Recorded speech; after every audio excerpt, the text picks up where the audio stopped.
बिस्मिल्लाहिर्रहमानिर्रहीम। अस्सलाम वालेकुम व्यूअर्स। आज मैं आप लोग के लिए बहुत ज़बरदस्त और यूनिक सी ब्रेड कस्टर्ड की रेसिपी लेकर आई हूँ, जिसको आप जब भी अपने घर में बनाएंगे सब आपकी बहुत तारीफ़ करेंगे। तो ये रेसिपी क्या है और इसके इंग्रेडिएंट्स क्या है, तो वीडियो को लास्ट तक ज़रूर देखिएगा। तो चलिए आइए अपनी रेसिपी स्टार्ट करते हैं।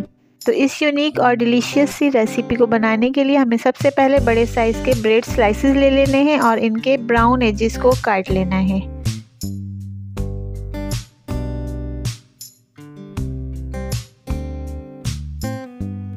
सारे स्लाइसेस के ब्राउन एजेस काट के निकाल दिए हैं। तो अब इन स्लाइसेस को मज़ीद और छोटे छोटे से पीसेस में काट लेना है।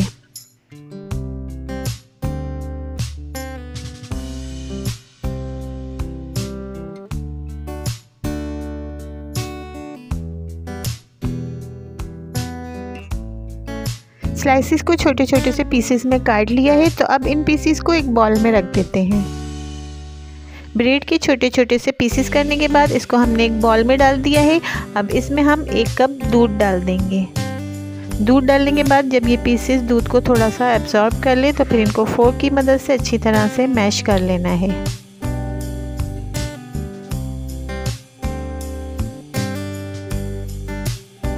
तो व्यूअर्स, ये ब्रेड के स्लाइसेस जो थे वो अच्छी तरह से मैश हो चुके हैं। तो अब हम इनको एक साइड पे रख देते हैं। अब हमने यहाँ एक छोटा सा बॉल ले लिया है, जिसमें हमने 3 टेबल स्पून कॉर्नफ्लोर के डाल दिए हैं और इसमें थोड़ा सा पानी डाल के इसका एक थिन सॉल्यूशन सा तैयार कर लेना है। कॉर्नफ्लोर का ये थिन सॉल्यूशन भी अब रेडी हो चुका है। तो अब इसको भी हम एक साइड पे रख देते हैं। अब चूल्हे के लो फ्लेम पे एक बर्तन को रख के हम इसमें डाल देंगे आधा किलो फुल क्रीम मिल्क। फिर इसमें 1 कप चीनी ऐड कर देंगे और फिर इसको अच्छी तरह से इसमें मिक्स कर लेंगे। मिक्स करने के बाद फिर इस दूध को हम एक बॉयल आने तक अच्छी तरह से पका लेंगे। दूध में अब एक बॉयल आ चुका है। तो इसमें 3 to 4 ड्रॉप्स वनीला एसेंस के ऐड कर देने हैं। फिर इसको इसमें अच्छी तरह से मिक्स कर लेना है। अब मिक्स करने के बाद हम इसमें मैश की हुई ब्रेड डाल देंगे। तो यहाँ आप लोग से एक छोटी सी रिक्वेस्ट है कि अगर आपको मेरी वीडियोस पसंद आती हैं तो मेरे चैनल को सब्सक्राइब और मेरी वीडियोस को फ्रेंड्स के साथ शेयर ज़रूर कर दिया करें और अच्छे से कमेंट्स भी दे दिया करें। मैश की हुई ब्रेड को दूध में डालने के बाद इसको भी दूध के साथ बिल्कुल अच्छी तरह से मिक्स कर लेना है।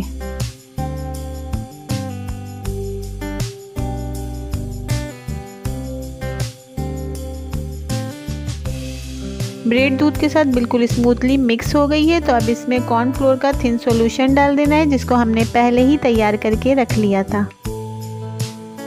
इस सॉल्यूशन को इसमें डालने के बाद इसमें मुसलसल स्पून को चलाते रहना है ताकि कोई गुठली ना बनने पाए और हर चीज़ अच्छी तरह से मिक्स हो जाए। और फिर इसको गाढ़ा होने तक अच्छी तरह से पकाना है।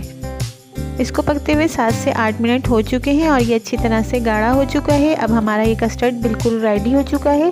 तो अब हम इसको ठंडा होने के लिए रख देते हैं। कस्टर्ड जो है वो अच्छी तरह से ठंडा हो चुका है। तो अब हम इसको डिश में डाल देते हैं।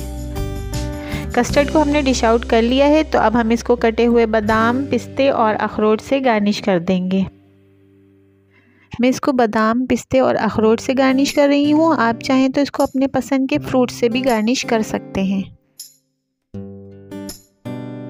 तो व्यूअर्स, हमारा मज़ेदार और यूनिक सा ब्रेड कस्टर्ड बिल्कुल रेडी हो चुका है, जिसको हमने बादाम, पिस्ते और अखरोट से गार्निश कर लिया है।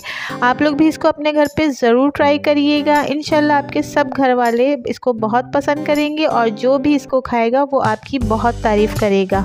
अगर आपको मेरी वीडियोस पसंद आती हैं तो मेरी वीडियोस को फ्रेंड्स के साथ शेयर करना और मेरे चैनल को सब्सक्राइब करना मत भूलिएगा।